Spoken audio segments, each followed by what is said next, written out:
Okay, welcome to House Human Services Committee. This afternoon, we are going to be doing a review of H91 as it left Senate Health and Welfare. And as we understand, was just voted out of Senate Appropriations. So we have Katie here with us. Show her some grace today. She is not feeling well, and I appreciate her immensely being here as we're trying to get this bill through its final stages. So, Katie, it's been a long time since we reviewed H91 and all the changes that have been made to it. So, whenever you're ready, we're ready for you. Okay, good afternoon. It's nice to see everyone. Let me share it on my screen. Um, okay. I'll give you maybe a little overview of some of the changes, but I just wanted to share with you that this this document is marked up with yellow highlighting. I tried really hard to retain the highlighting throughout the Senate process. So when it came back to the House, you would have a clear idea of where the Senate had made changes and which language had been, which House language had been retained. So you'll see that all of the Senate changes are highlighted in yellow, so you have a better sense of that. In terms of sort of some big picture concepts, if you remember when the bill left the House, there was a transition of moving GA and HOP into VHARTH on July 1, 2026, and the Senate decided to take a tiered approach to that so that GA emergency housing transitions to VHARTH on July 1, 26, but that HOP wouldn't transition until July 1, 27. So there's a tiering there. Other sort of big picture changes. The version that left the House had a large working group that would be reporting back on a number of issues. That group is not in this bill coming back from the Senate. Instead, what you see, or that we expect will come back from the Senate, I should say, there are regional advisory committees that would exist on an ongoing basis to advise the Community Action Agency in their region. There's also some big report backs coming back. There is an interest in the Senate to sort of move up the time frame from when some of these report back pieces would be coming. So you'll see that the department is giving a report back first in October, and then some of the other items not until January. And similarly, the community action agencies and the network, excuse me, would be doing a regional needs assessment. Um, there's one baked into the bill that is the same that the House had passed out that would be happening on an ongoing basis. But this would be an initial needs assessment that would be conducted over the next year to inform the implementation of VHARTH. So those are some of the pieces that you will see that are different from what the House passed out. So, findings, most of the House findings have been retained. And then there's an additional finding in subdivision 10 on page 3. Since 2020, the Vermont Housing and Conservation Board has constructed 170 new single-family homeownership units and 269 new shelter beds. Similarly, with legislative intent, most of this language is the language that the House sent to the Senate with a few changes. In subdivision 5 on page 4, Vermont's emergency housing statutes, rules, policies, procedures, and practices be modeled on housing first principles where appropriate. And there's a new subdivision 7 that Vermont reduce reliance on the inefficient use of hotel and motel rooms to shelter participating households and expand the use of emergency shelters throughout the state for this purpose. And subsection C, you can see this is the language about tiering when different aspects of VHARTH are come into play. So general assistance emergency housing is initiated, is being rolled into VHARTH July 1 of 27. And then HOP would be rolled in beginning fiscal year 28. So next we move to section 3. And you'll see that I have highlighted effective July 1, 2025. Similar to for those folks who are around when we worked on the child care bill, if you remember, there were some sections that were amended multiple times with different effective dates. That is what is happening here. So VHARTH itself is not taking effect July 1, 2025 per se. But what would be happening in July 1, 2025 is you're creating the statutory chapter of VHARTH. The language with the short title would be in that chapter that takes effect July 1, and the purpose section would be taking effect July 1, 2025. You'll see the purpose section is a little bit different than how you sent it over. In this subdivision 1, we're not referencing HOP, only GA emergency housing as being transitioned into VHARTH. And then there are 2 new purpose statements: to reduce reliance on the inefficient use of hotel and motel rooms to shelter participating households and expand the use of emergency shelters throughout the state for this purpose, and assist in maintaining housing for households at risk of homelessness and transition households experiencing homelessness to permanent housing.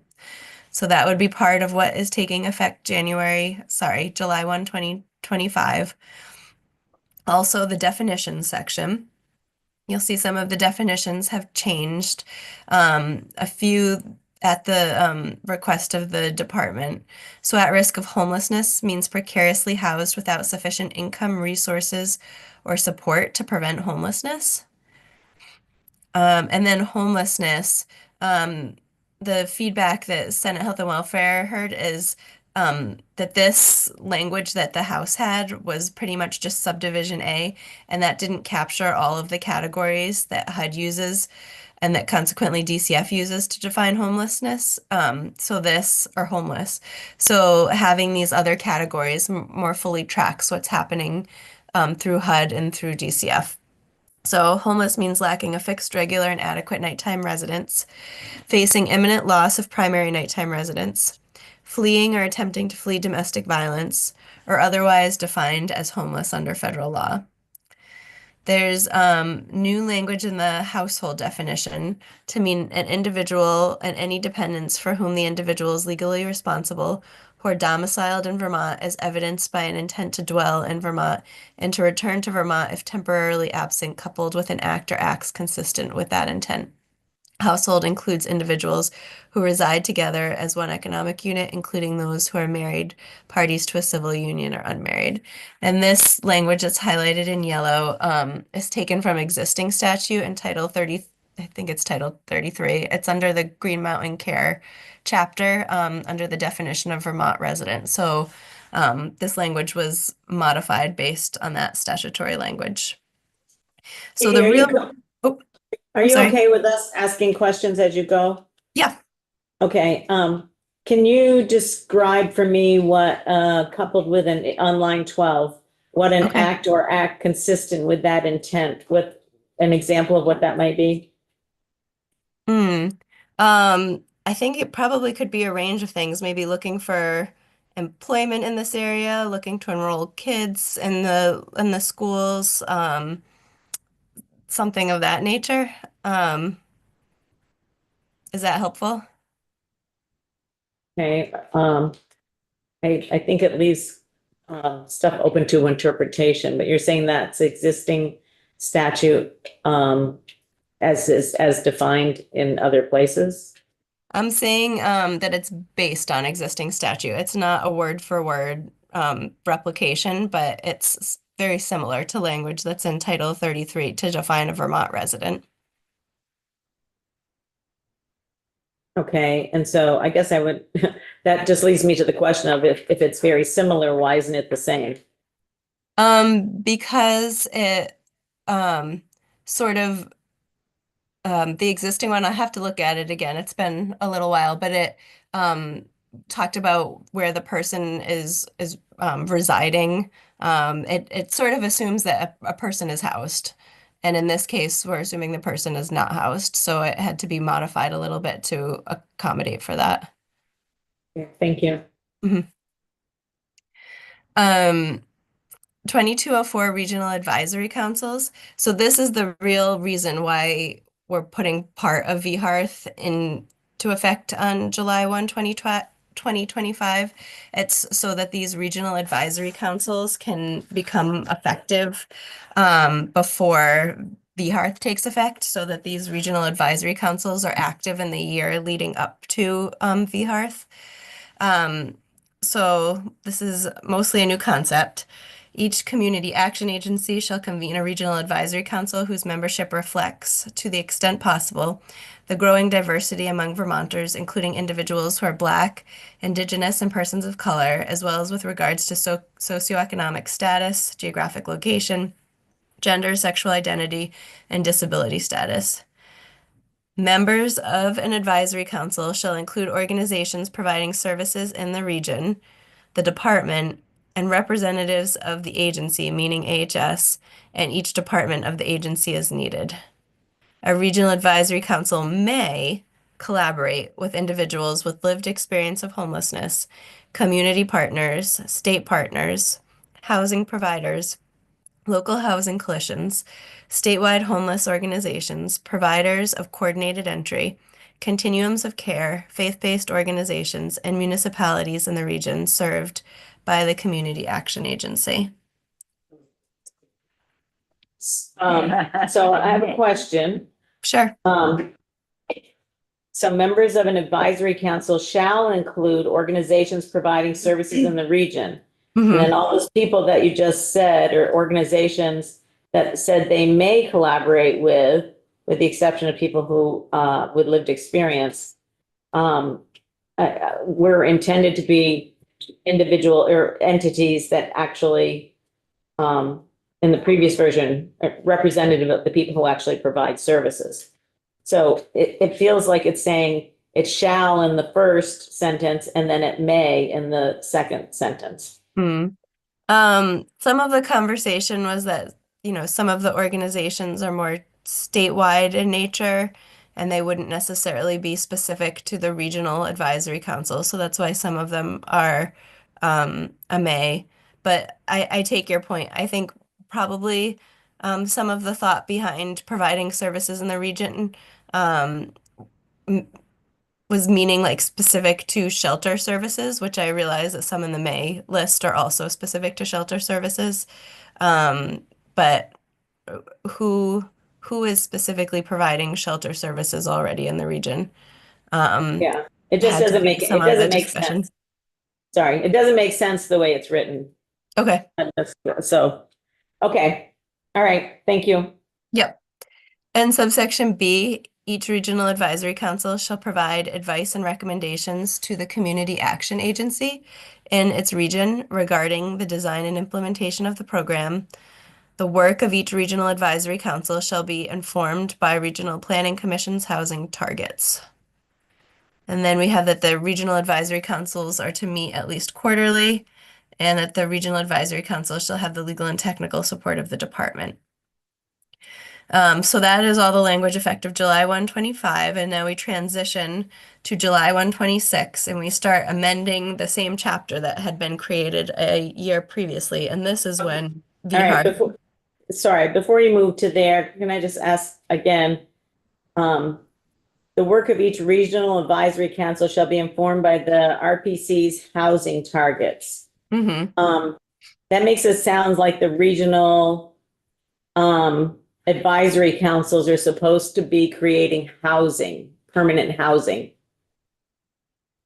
That was not the conversation downstairs. It was more geared at collaboration and having an idea of what those housing targets were and developing their work. But it's something we can certainly flag and Okay. continue to look All at. right. All right, thank you. Yeah, no problem. Okay, so I'm on line 18. We're transitioning from the language that takes effect July 1, 2025 to the language that takes effect July 1, 2026. And this is when VHearth itself takes effect. So this first section 2203, we're amending language that had taken effect a year prior. Um, and you'll see that the Community Action Agency means an agency designated pursuant to Title III. That's the same definition that left the House. But also, this language is being added, or the entity or entities otherwise authorized by the department pursuant to 2205 of this chapter to fulfill the duties of a community action agency under this chapter. So, if you remember the version that left the House, there was language that said another entity could be selected if a community action agency couldn't fulfill the duties under this chapter. So instead of having to say the community action agency or other entity appointed to do this work throughout the chapter, I added this language here as a shorthand to mean whatever entity is doing the work of a community action agency. I hope that's clear. And then we get into the language establishing the program, that VHearth is established in the department to provide services to households that are homeless or at risk of becoming homeless to the extent funds exist. In subdivision 1, the department shall select and enter into an agreement with a statewide organization that has population-specific service experience to provide or cause to be provided supportive services and shelter to those households that are experiencing or that have experienced domestic or sexual violence. In subdivision 2, all other participating households shall be served by or through a community action agency responsible for a geographically distinct region of the state. Community action agencies participating in the program shall provide or cause to be provided supportive services, extreme weather event shelter, and emergency shelter. So those are the three categories that the bill left the House with. In 2205, this is a new concept of the department authorizing and entering into an agreement with the community action agencies that are going to be, or the network that are going to be doing this work. It sets out the standards that the community action agency would have to meet to be authorized, and it sort of dictates what will happen if the community action agency isn't able to do the work set out in this chapter. So, in subsection A, the department shall select and enter into an agreement with a statewide organization to provide or cause to be provided supportive services and shelter to households that are experiencing or that have experienced domestic or sexual violence. So this paragraph A is specific to the network, and then we'll get into the community action agencies in B. So similar to the previous section where we dealt with the services provided by the network and then the services provided by the community action agencies, it's the same framework here. The department shall conduct regular reviews of the statewide organization to ensure compliance with this chapter. The statewide organization may be subject to corrective actions by the department if, within the constraint of appropriated resources, it no longer meets the requirements of this chapter, or has failed to adequately meet the needs of households that are experiencing or that have experienced domestic or sexual violence. If the statewide organization cannot fulfill its responsibilities under this chapter, the department shall work with another entity to ensure that there is not a gap in services. And then we transition at the top of page 10 to the community action agencies. So the department shall authorize a community action agency to serve or cause to be served households that are homeless or at risk of becoming homeless and geographically distinct in a geographically distinct region of the state if it meets the criteria in this section. If a community action agency cannot fulfill its responsibilities under this chapter, the department shall work with other community action agencies or other appropriate community entities to ensure that there is not a gap in services in a community action agency's region. In subdivision 2, a community action agency providing or cause to provide services in accordance with this chapter shall have. So here's the list of what a community action agency needs to be authorized. First, existing or planned infrastructure to support households in the region, including an established leadership team, a human resources staff, and the ability to receive grant funding and issue subgrants. The ability to meet the department's reporting requirements, including having a past history of reporting compliance. The capacity to perform core services required pursuant to section 2206 of this chapter. That just to pause for a moment, there is a section that we'll get to, I think, next, 2206. And it is sort of a master section that pulls all of the services that the House version envisioned and puts them into one section instead of multiple sections. So that is what is being referred to in 2206. Let's see. And then the capacity to seek and accept charitable contributions, grants, and services of volunteers, including money, clothing, and furniture. Any outcome measures established in this chapter. That's a little bit of a placeholder because one of the reports, as you will remember, has a report back on what the appropriate outcome measures will be moving forward. And then in subdivision F, community connections with other providers in the region, including local housing coalitions. Okay, hold on just a second, Katie, we have a Oh, question. well, no, when she's done reading this, Oh. I have a question about this next section. Okay, sorry. Okay. Community connections with other providers in the region, including local housing coalitions, housing providers, providers of coordinated entry, continuums of care, faith-based organizations, and providers of services to individuals who are older Vermonters, individuals who have disabilities, a substance use disorder or mental health condition, individuals reentering the community after incarceration, individuals transitioning from the care and custody of the Commissioner for Children and Families, and families with children. The ability to provide plain language communications to households receiving services. I don't know, pause there. Yeah, so I want to ask a question. My understanding of this language is we're using the word shall, requiring that these TAP agencies or person appointed to do that work in their place, we're requiring that they have connections to a religious-based organization in order to receive state funds. I would say it's including but not limited to is how we interpret including.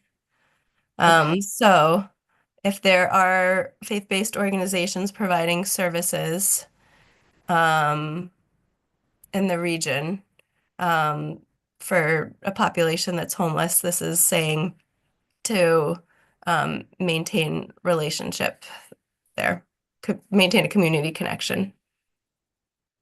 The caveat would be they would have to be providing services. Is that very clear in this language?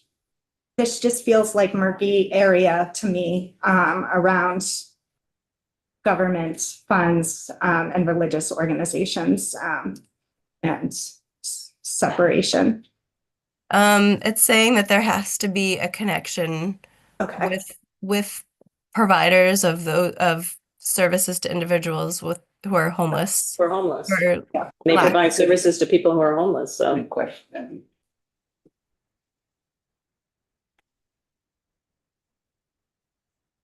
Should I keep going or does the committee Yeah, want? no, I that's, can't thank see you. everybody, so I don't know if you want to talk about that a bit more, if I should keep moving. Thank you. I think did that answer your question, or you still have some questions? Yeah, I will explore it on my own time. Okay, all right, thanks. Faith-based organizations do receive state funding to do services they ask. Yeah, I just want to it makes me nervous requiring they have connections. There's just working, it can, sometimes it's people donate like sanitation bags and things like that. But then there's also religious literature in there. And, I just want to make sure that we're maintaining kind of strict boundaries and allowing for organizations to not want to work with a church in their community if there are issues. And there's, religious trauma out there. There are some people who are fleeing their religion, especially here in Vermont. So yeah, I will work it out in my own head on my own time. Okay, Can I just ask a question?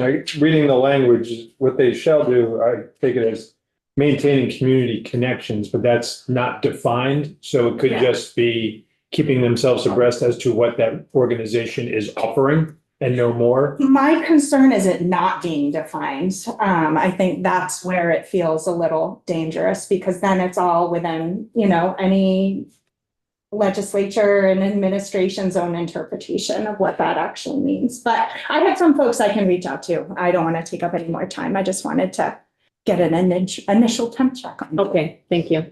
I can flag this, and I certainly would not speak to the intent of the Senate Health and Welfare Committee. So it's certainly worthwhile maybe to check in to see what, the intention was. Some of the conversation was, in particular, there were examples of Montpelier and how many of the churches in the area have a rotating lunch schedule for individuals who are homeless, and the idea that that was sort of part of the network that is supporting people who are homeless, and that they sort of be included in the approach moving forward. So that was some of what the conversation was, but again, I wouldn't speak for the intent of health and welfare. Awesome. Thank you, Katie. Yep. And subdivision 3, this is about reviewing the work of the community action agencies and what happens if they're not able to meet the requirements of the chapter. So in not less than every 3 years. And if you'll remember, the 3 years lines up with the 3-year review that is that the community action agencies are doing. You change that in Title III in your version of the bill, that the review would be every 3 years. So not less than every 3 years, the department shall conduct a reauthorization review of each community action agency providing or causing to provide services pursuant to this chapter. An organization may be subject to corrective actions by the department if, within the constraint of appropriated resources, and no longer meets the requirements in subdivision 2 of this subsection, or has failed to adequately meet the needs of households in its region that are homeless or at risk of homelessness. Lack of Katie? compliance. Yep. Katie, does, is the regulations implementing this refer back to this? Because it failed to adequately meet the needs of households. Well, frankly, the state's not adequately meeting the needs of households right now. So I'm just trying to figure out, that's a very subjective, very subjective language. I hear what you're saying. Like, are you asking if it's defined anywhere? Yes. Yeah, no, it's not. There was a conversation about adding this clause within the constraint of appropriated resources to sort of narrow that down. That, the community action agencies can only work within their resources to do this work, but no, there isn't a definition of adequately meets the needs. Okay, we have another question. Go ahead, Ann. Katie, was there any testimony in terms of this clause from the department or the agency about additional funding specific to this to create a reauthorization review process for staffing? Or Are you at, is your question, did the department ask for additional money to do this? did they say they would need additional staffing to run a reauthorization review in terms of this section? I don't remember hearing that. Okay, thanks. Yep. Okay, I'm on line 15. Lack of compliance may result in the department deciding not to reauthorize the community action agency. The department may review progress of any previously required corrective actions and may review community action agency performance between reauthorization reviews. Okay, so now I'm transitioning. We have another question. Go Sorry, ahead. Sure. I just need help, I think. So if we go to the beginning of section 2205, Okay. it talks about, I'm just comparing what we just read to the beginning. It talks about a statewide organization Yep. to provide. That's a way of saying the network without naming the network. Domestic violence. Oh, I see. Okay, so this. Yep. So A is specific to households that have experienced domestic or sexual violence.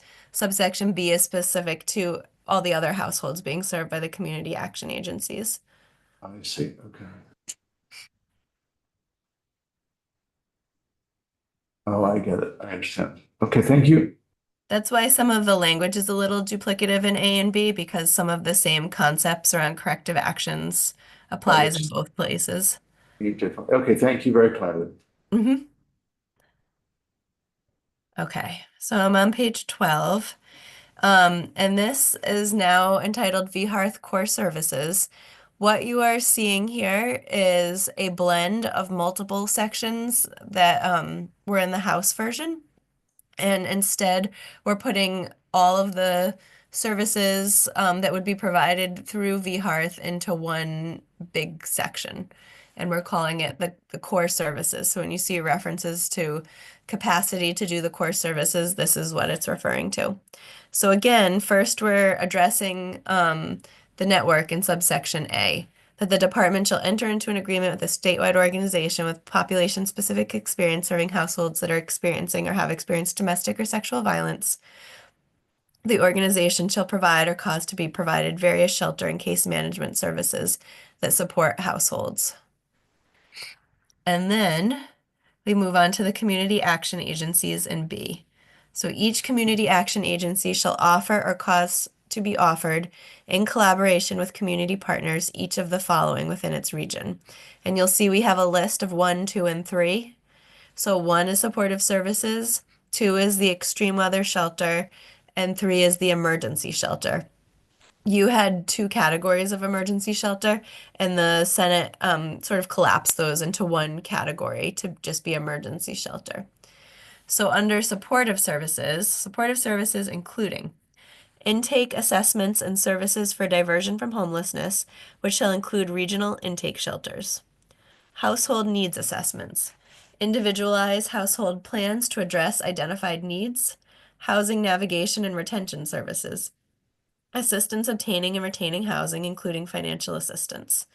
Landlord-tenant outreach, education, and conflict resolution. Navigation to other services and supports as identified in the household's housing plan, including economic benefits, peer-supported services, job training and employment services, services related to disability and independent living, and referral to healthcare assistance such as treatment for mental health conditions and substance use disorder as provided by the designated and specialized service agencies and preferred providers, respectively. Advocacy and progress monitoring and interventions. Then we come to 2, which is extreme weather event shelters. The operation of extreme weather event shelters, which may include time-limited congregate accommodations and may be provided through agreements with municipalities or other entities, utilizing available data and considering geographic access to prioritize funding for this purpose. And then we move into emergency shelters.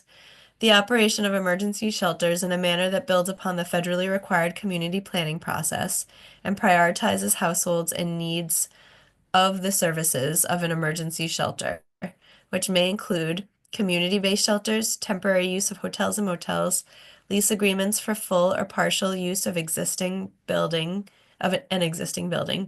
need-specific shelter, master grant leases, the development of shelter capacity or other arrangements, or combinations of arrangements that comply with the intent of this chapter. So those are the services that would be provided or could be provided through through VHearth. I said may because while all of these services are to be provided, we have this list of what could be an emergency shelter, which is a may. And then the use of hotels and motels. In your version, this section was kind of at the end of the chapter, and because it's a service that's being provided, I moved it up to be with the other services. So there's language here that is the intent of the General Assembly to decrease reliance on hotel and motel rooms for emergency housing. Annually, as shelter capacity increases in each region of the state, the use of hotel and motel rooms for emergency housing in that region shall decrease. Annually, as part of the department's budget presentation, the department shall set goals for increased housing capacity, including shelter beds, permanent supportive housing, and permanent affordable housing, in addition to proposed corresponding decreases in the use of hotel and motel rooms. Excuse me. The department shall provide data pertaining to the percentage of increased shelter capacity from the previous fiscal year in each region and how that increase impacts the corresponding hotel and motel room usage for emergency housing in each region pursuant to this subsection for the purpose of informing regional planning and expectations. We have a question here. We have a question here, Katie. Sure. Yeah, thanks. When I look at the opening sentences, both the intent and then the third sentence as part of the budget presentation, the department shall set goals. But the second sentence, as shelter capacity increases in each region of the state, the use of hotel and motel rooms for emergency housing in that region shall decrease. Mhm. Was that discussed as that's a mandate? It is a regardless mandate. Okay. So Yeah, if- and we discussed that. Somebody right before the bill was voted out said that was aspirational, and we said on the record, no, it's not. That would be a mandate the way it's written. So that was the intent of the committee. Okay, so if there was some catastrophic situation with, say, federal funding or something, we had an increase in homelessness, that would have to come back to the legislature if that was going to change. Yes. And yes, just another point on this. Is that this doesn't necessarily, like, there's this aspirational language about the degree to which there would be a reduction of reliance on hotel rooms or motel rooms. But ultimately it would be the General Assembly's decision how to do that, because what you're getting from the department is just a series of goals and data points. So ultimately, building your budget each year, that would be something that the General Assembly would be taking into consideration, keeping in mind what the mandate is, as you pointed out in the second sentence, and building a budget that corresponds with those data points in that mandate. We have another question. Go ahead, Representative Bishop. It's been covered. Okay. So okay, we have another one. Go ahead. Oh, I'm sorry, I didn't see that. Go ahead. So people will be given shelter space first? Is that what this means? That's the way it is right now, shelter first and then use of hotels. But that's not what this is talking about right now. But it's talking about expanding shelters and expanding housing capacity, although it doesn't say affordable housing, which I might point out, expanding housing capacity will do nothing for this population. Yeah, there's work to do on this section for sure. Okay. Okay. Thank you, Katie. You can go on. Okay, subsection B. If hotels and motels are used to provide emergency shelter pursuant to this chapter, the hotel and motel operator shall comply with program rules and licensed lodging establishment rules, Vermont fire and building safety rules. In subsection C, no changes. Annually, the department is to propose hotel and motel rates as part of its budget presentation for approval by the General Assembly. The Community Action Agency shall not pay or cause to be paid with state monies a per room per night basis that exceeds the rate approved by the General Assembly. Subdivision 5. Nope, sorry, subsection B. In a hotel, if a hotel or motel room is being utilized, a community action agency shall enter into agreements for the use of blocks of hotel and motel rooms and negotiate the conditions for use of those blocks, including access for providers of case management or other supportive services, shall prioritize the use of hotel and motel room agreements over individual per room per night hotel or motel room use, unless it is not appropriate to a household's needs, and may use strategic placements to the extent certain populations are not isolated from the wider community served through the program.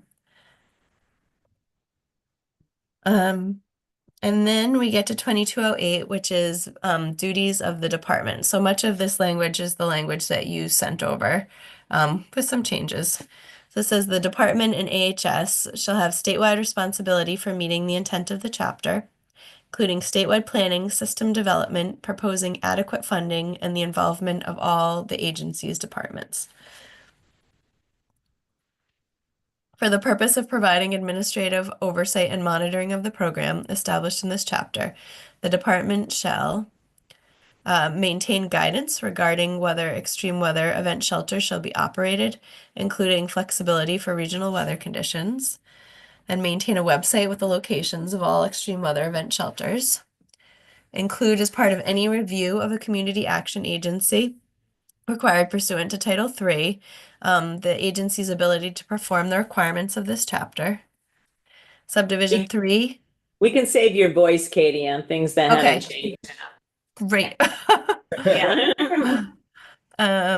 Okay, I'll skip along to the subdivision 6. Develop and maintain standards for the core services listed in section 2206 of this chapter, including the operation of community-based shelters. So the House version just had standards for the operation of community-based shelters, and the proposal was standards for all of the core services. Okay. And then that brings us to 2209, regional planning and needs assessment. So if you remember that the House version set up this regional process whereby the community action agencies would regularly conduct a needs assessment and see what resources are available in the community where there are gaps in services. So as part of the plan required every 3 years pursuant to 3 VSA 3904, previously we had just referenced the chapter. Now we're specifically referencing this section that talks about the plan every 3 years. And the federally required planning and needs assessment for the continuums of care, the community action agency shall develop a regional needs planning process. The regional needs, sorry, I just jumped to line 17. The regional needs assessment and planning process shall include, and then you have the list of everything that will be part of the regional needs assessment. And I'll skip down to 3 on page 18. Identifying resources developed and utilized in the region to address homelessness and efforts to improve the equitable distribution of these resources in the region. And then in subsection B, every 3 years, each community action agency shall submit plans developed pursuant to this section to the department in a format prescribed by the department. Upon receipt of the plans, the department shall consolidate the results of these reports and submit the consolidated report to the policy committees. 2210 is a new section added by the Senate. And this is ongoing reporting requirements to the General Assembly about the VHEARTH program. Originally, a version of this language had the report coming monthly. Right now, you're receiving monthly reports, but this has them coming in every 3rd month. So on or before the last day of every 3rd month, the department shall submit a report in consultation with the community action agencies and statewide organizations serving households experiencing domestic or sexual violence to the various policy committees and to joint fiscal, addressing the number of households served through the program by household size and, if applicable, by eligibility category, region, service provider, and type of service, the number of household members employed on a part-time and full-time basis, and the number of household members receiving supplemental security income, or SSDI, changes in capacity for shelter beds, nursing homes, and residential care homes since the previous reporting period, the number of diversions made during the previous reporting period, the number of households whose intake assessment indicated a potential need for services from each department within the agency, the number of households that have been successfully transitioned to permanent housing since the previous reporting period, the types of housing settings in which they have been placed, and any supportive services they are receiving in conjunction with their housing, the number of households that may be transitioned to permanent housing in the coming months, any state rules and local regulations and ordinances that are impeding the timely development of safe, decent, affordable housing in Vermont communities in order to identify which areas identify areas in which flexibility or discretion are available, and advise whether the temporary suspension of relevant state rules and local regulations and ordinances or the adoption or amendment of state rules would facilitate faster and less costly revitalization of existing housing and construction of new housing units, and an inventory of all subgrants issued by the statewide organization serving households experiencing or who have experienced domestic or sexual violence and by each community action agency. Much of the reporting of the data points being requested here, but not all, are based on what is currently coming back to you. If you, for folks who were here during the pandemic, there was a transitional program that was put in place with a number of data points for monthly reports. Since then, we have referenced back in the budget to these data points. And so that is where much of this language was pulled from, but not entirely from that section. Okay. And then there are no changes in this regional advisory council. We already went through this. What's happening is it's just being recodified at a different number because it originally was enacted or as drafted, it would be enacted in July 1, 2025. And in July 1, 2026, when the rest of the language takes effect, this section just bumps to the end of the chapter. Okay, so that's it for the July 1, 2026 VHARTH implementation. So now I'm transitioning to July 1, 27, and again, we're amending language that would have been enacted already. And that is the purpose section of VHARTH. The version that would take effect July 1, 25 only talks about the general assistance emergency housing. And this instead, or not instead, but would also reference HOP because that is when it would be folded in fiscal year 28. So that's why it's being added on this date.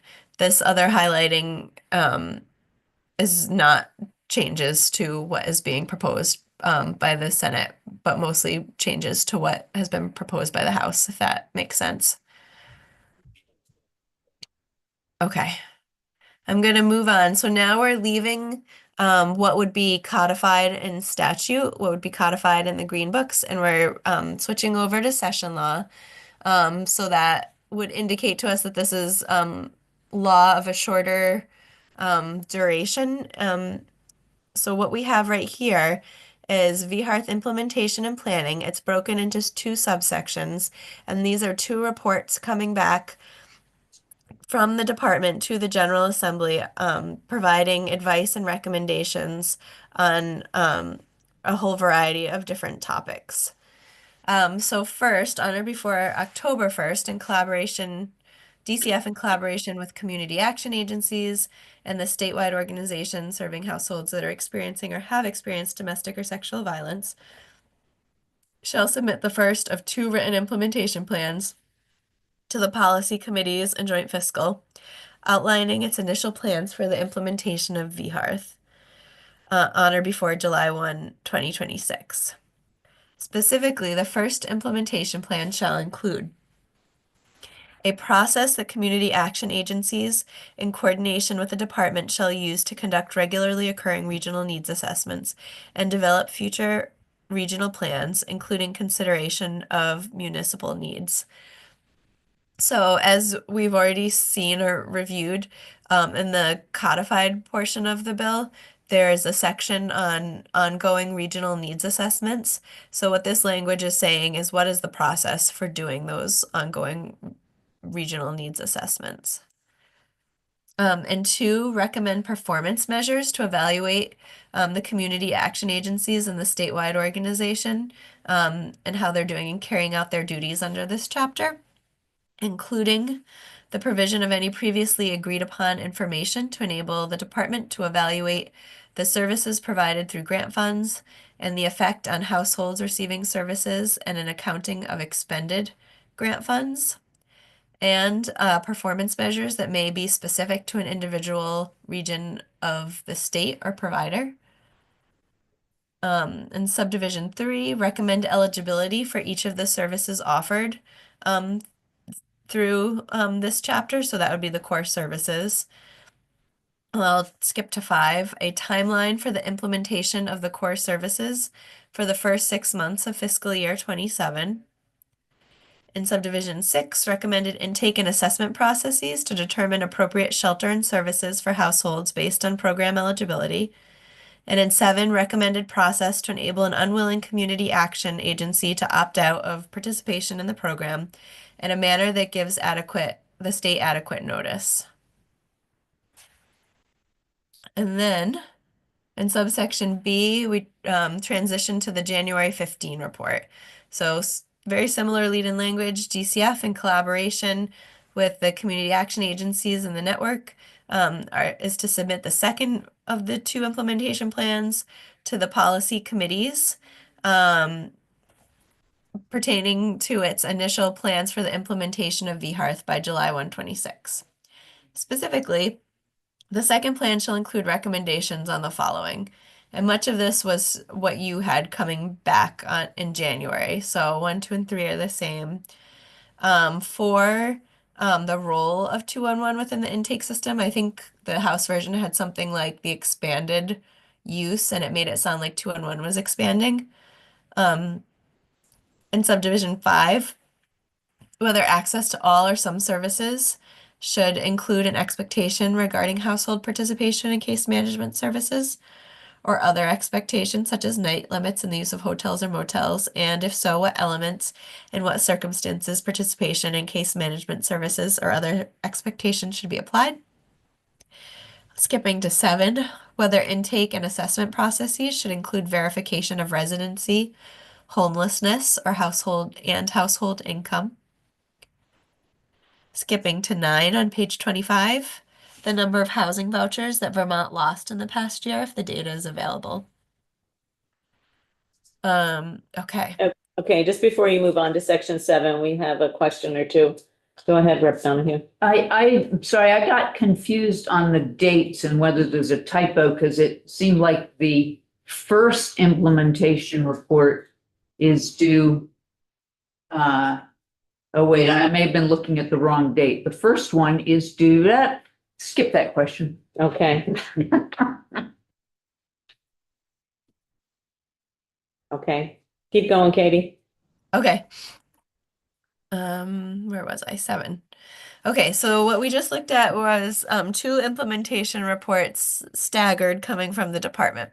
What we're looking at in 7 is similarly 2 reports. This time, I don't know if I'd call them reports. We're calling them needs assessments. And these are being conducted by the community action agencies and the network as part of their planning for the implementation of VHearth. So prior to the enactment of VHearth on July 1, 2026, the statewide organization and community action agencies shall conduct an initial needs assessment in accordance with the process developed in 6A1. So that was the last section we looked at when we said in the October report that the department was going to make recommendations for a process for what would the regional needs assessment would look like, the ongoing regional needs assessment. That recommendation would govern this interim needs assessment before the language is codified and before the legislature can enact what the process would look like if it chooses to enact that.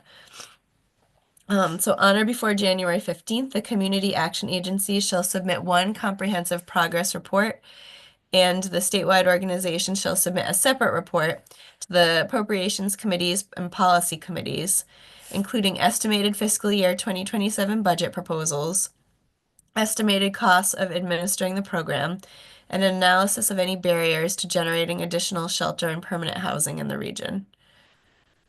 On or before April 1st, the same entities will submit a comprehensive report detailing the results of each region's needs assessment and implementation plans, which shall not exceed the budgetary proposals provided on January 15th of 2026 in that progress report. And that again comes to the appropriations committees and the policy committees. And the initial needs assessment conducted pursuant to this section shall include. This language we've already been over once. This list is what is codified for the ongoing regional needs assessment. So I won't spend time going through that again. Section 8 is a section that is new to the bill. It was added on Friday.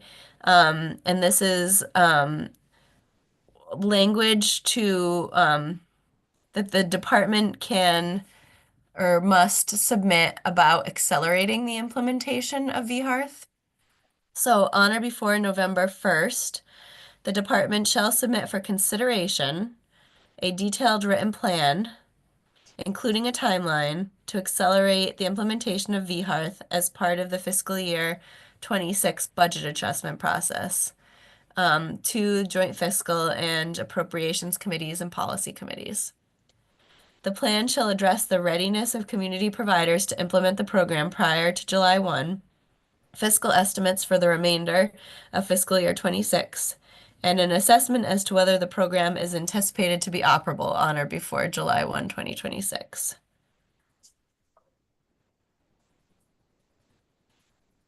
Okay.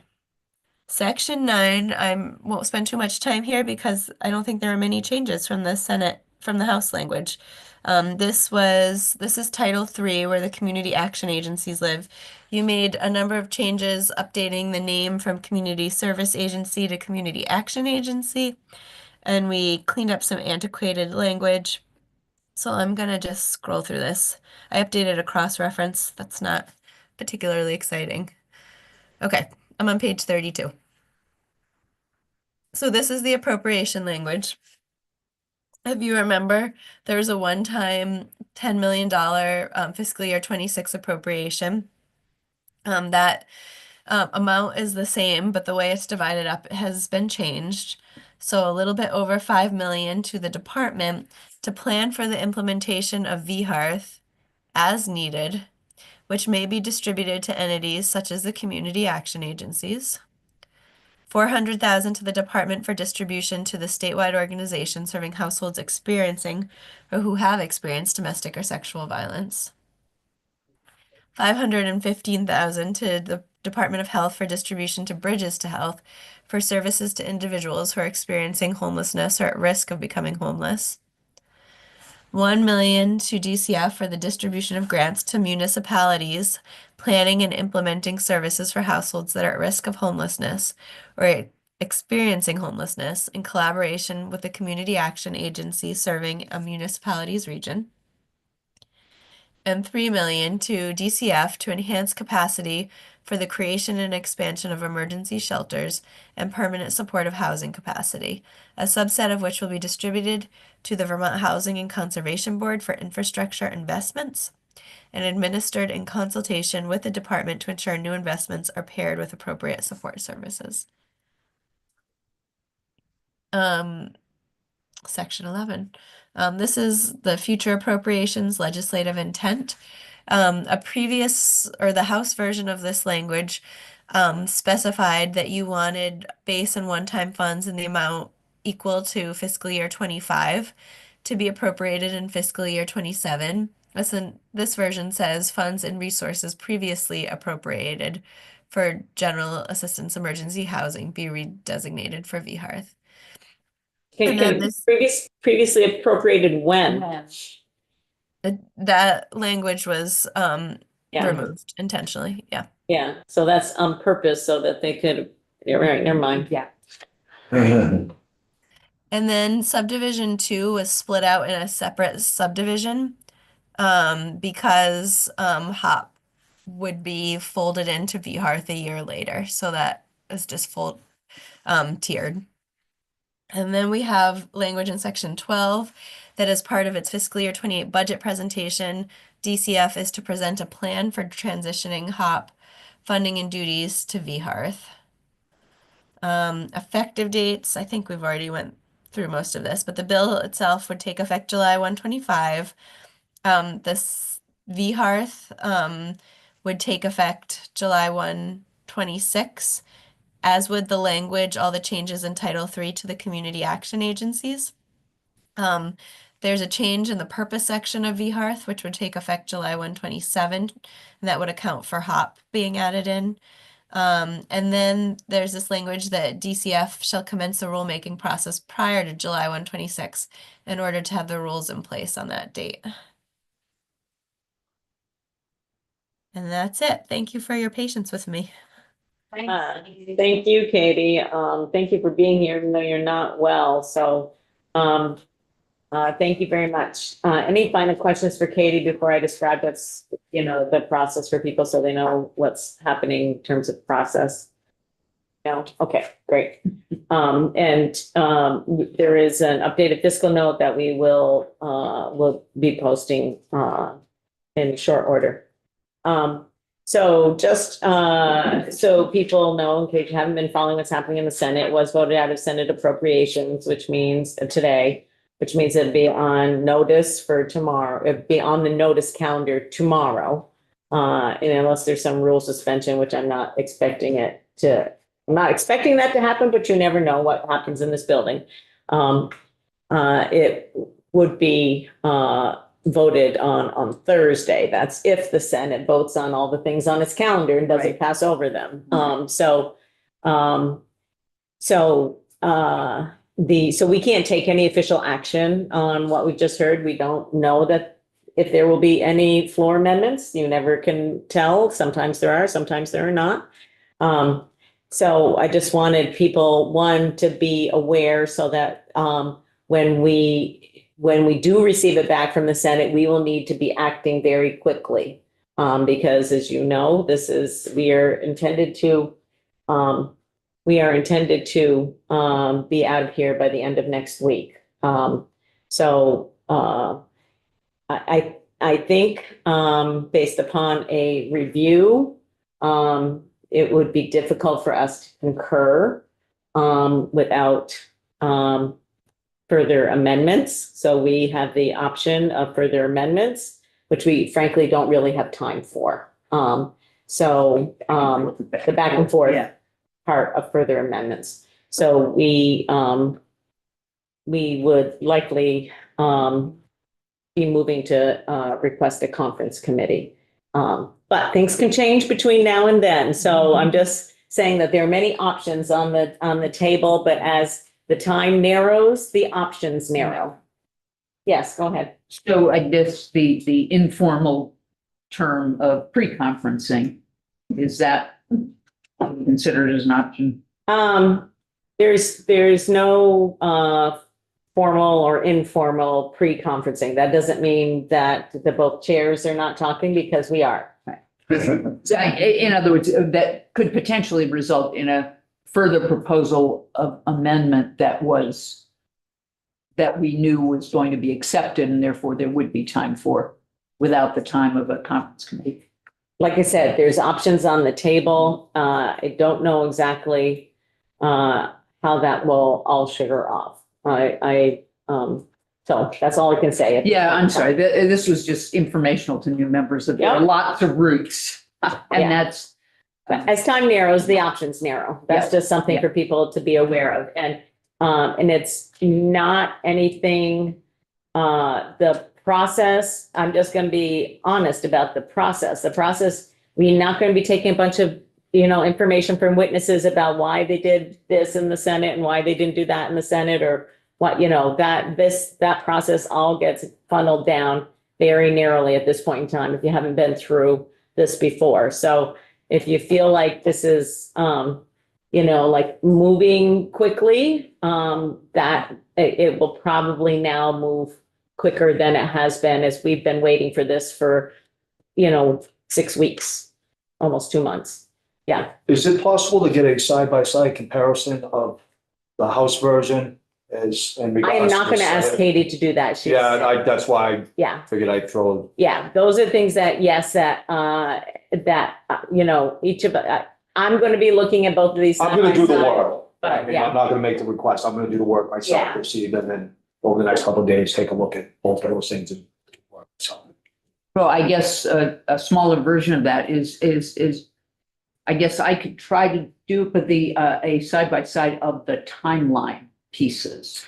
We If somebody walked wants through to them, but- volunteer to do the timeline piece, because there's many more reports and timelines in this version of the bill than what was in the House version of the bill. So that actually is somewhat been done in terms of what this version of the bill has. Yeah. I know that community action agencies have worked on that, how that compares with what the House version of the timeline is. We could probably overlay that. So I think that we could probably come up with something like that for people to look at. Yeah. I have a timeline document of the Senate bill. I will send that to this committee so you have that. That's awesome. Thank you, Yeah, Katie. because then that would Thanks, be Katie. really, really easy to overlay what ours had been. Yeah. Yeah. That's very helpful. Thank you, Katie. Go ahead, Doug. You referenced that there, and understandably isn't time to be taking any witness testimony on why certain changes were made. Will there be any sort of committee discussion before the conferees head into We conference? don't even know if there will be a conference. Yeah. So all I'm saying is stay tuned. So how is it determined if there is to be a conference committee? If there's some sort of information that can be agreed upon, and perhaps there's an appearance of an amendment on the Senate floor to a document, or if we can agree on an amendment, it's possible that that we would propose an amendment that they will agree to. In which case that would be faster than a conference committee. Sort of like a pre-conference agreement. So, stay tuned. Okay. So there's just, quite a few moving parts on this. Okay. If it's a more direct, is it fair to say that's a decision chair to chair? We're not going to vote on, it. We think there's a conference committee. So it's just how it sort of rather automatically happens. If they pass the bill, it comes out and they're not in agreement, then there's. Well, they're not in agreement and there isn't a way to, the chairs have talked and they're If not. there's in agreement. if there's no agreement that's going to be reached in, through an amendment to the Senate's proposal of amendment, then our option would be a conference committee. In which case we would go to the floor and ask for a conference committee, and they would do likewise. Okay, that's all she wrote for right now. Watch your agenda. It is changing. We are taking up language in a couple of other bills tomorrow. We're looking at miscellaneous transportation bill, motor vehicles bill, of all things. And we are also looking at the housing bill tomorrow. So,